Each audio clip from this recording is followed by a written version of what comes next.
أعوذ بالله من الشيطان الرجيم بسم الله الرحمن الرحيم الحمد لله رب العالمين وصلى الله تعالى على سيدنا محمد. Assalamu alaikum wa rahmatullahi wa barakatuh.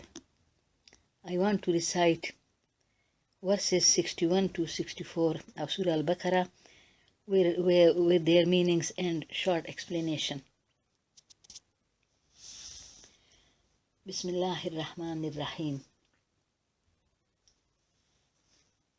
وإذ قلتم يا موسى لن نصبر على طعام واحد فادع لنا ربك يخرج لنا مما تنبت الأرض من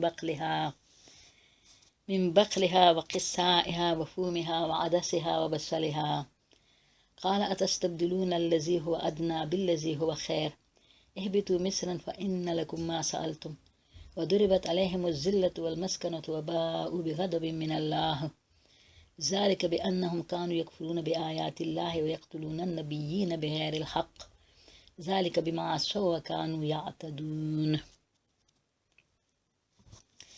إن الذين آمنوا والذين هادوا والنصارى والصابئين من آمن بالله واليوم الآخر وعمل صالحا فلهم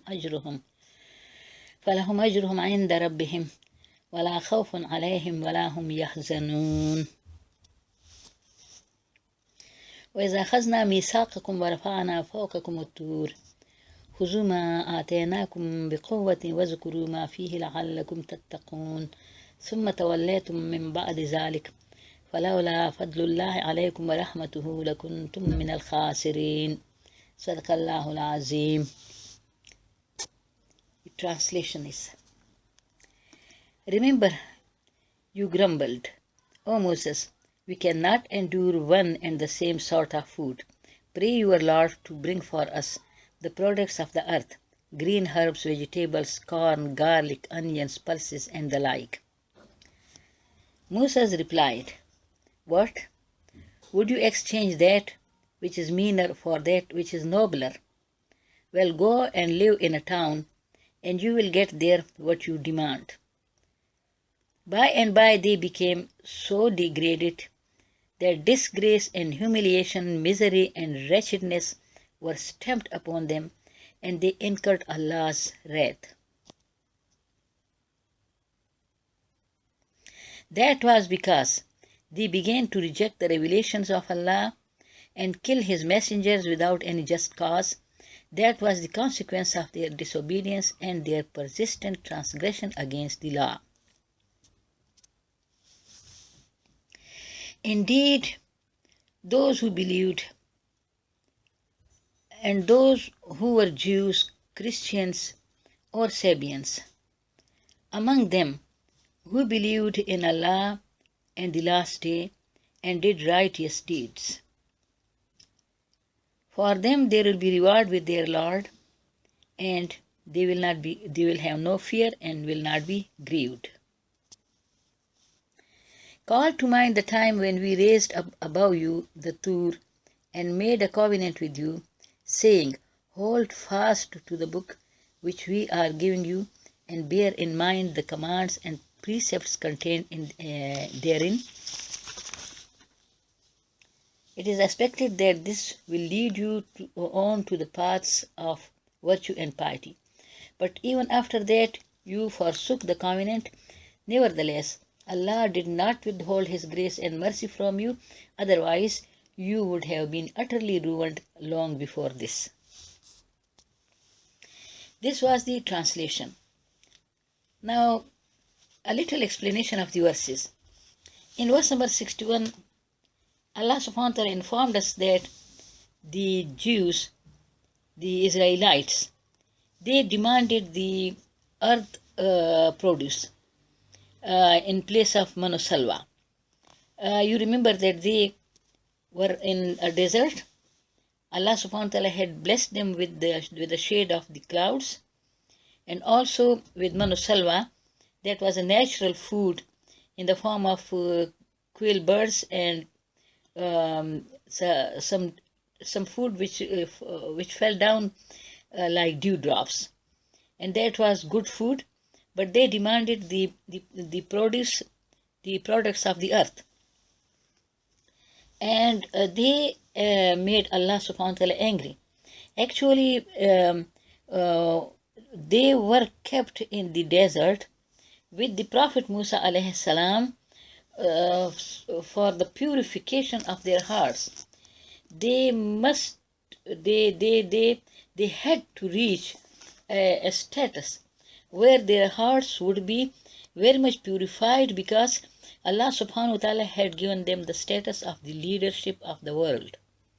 And for that purpose, their hearts must be very much purified. Therefore, they were kept in the desert, and as in desert there was no food and no shade, so Allah subhanahu wa ta'ala blessed them with shade and food. But they didn't give importance to that high purpose.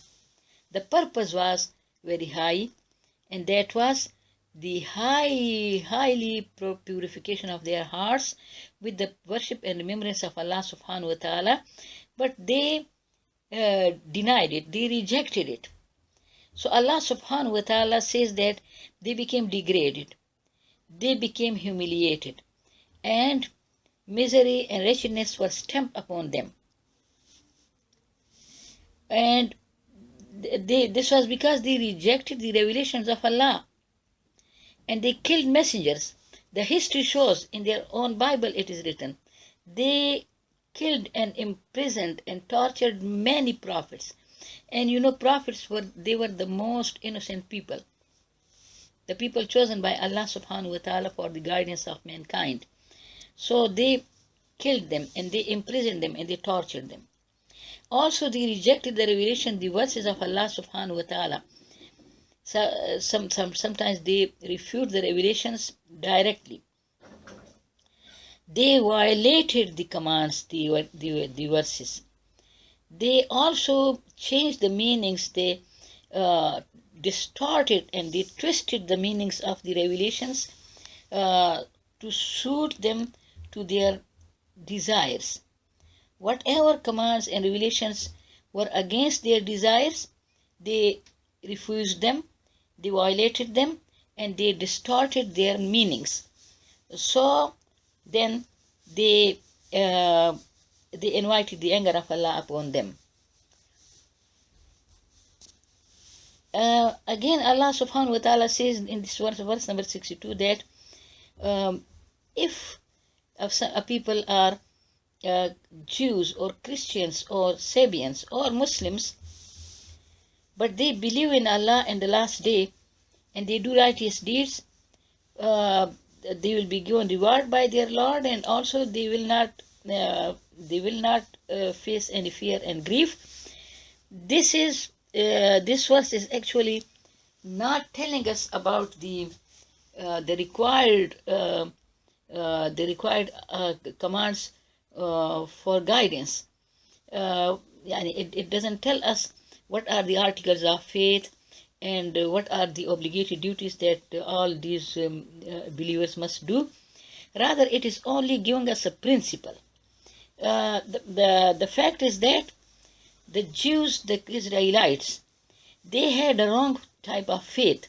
They believed that they have a very special position in the sight of Allah subhanahu wa ta'ala, and no matter how much evil deeds they do, they will go to paradise, while all other people, they will become the fuel of hell.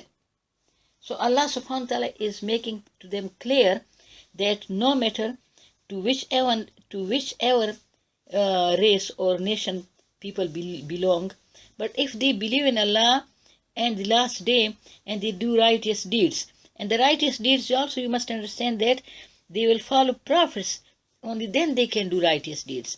Righteous deeds are those which are done in accordance with the prophets alayhimus salam, so they will go to paradise. Their Lord will give them reward, and they will not face any fear or grief. And so therefore, the faith of Jews that only they will go to paradise is not correct, that is wrong. Then Allah subhanahu wa ta'ala is also reminding them an occasion when the Tur Mount was raised upon them. They were at the foot of the mountain, and the mountain was raised in a special form, And the incident which happened, it was well known among the Jews. And it was a very, very terrifying situation, very dreadful situation. It is mentioned in Bible also, where it is mentioned even in much more dreadful situation. So it seemed like we can imagine that from the this verse of the Holy Quran, and also from the verses in Surah Al-Araf about this incident. It seemed like the mountain was hanging upon them, as if it would fall upon them. And in that terrifying situation, the covenant was taken from them that they must hold fast to Torah, and also they must obey the commands and the laws, whatever is there in Torah, and must follow them. But then they forgot this covenant. They did against that, but Allah subhanahu wa ta'ala, by Allah's grace and mercy, still protecting them from getting ruined. سبحان ربك رب العزة عما يصفون وسلام على المرسلين والحمد لله رب العالمين.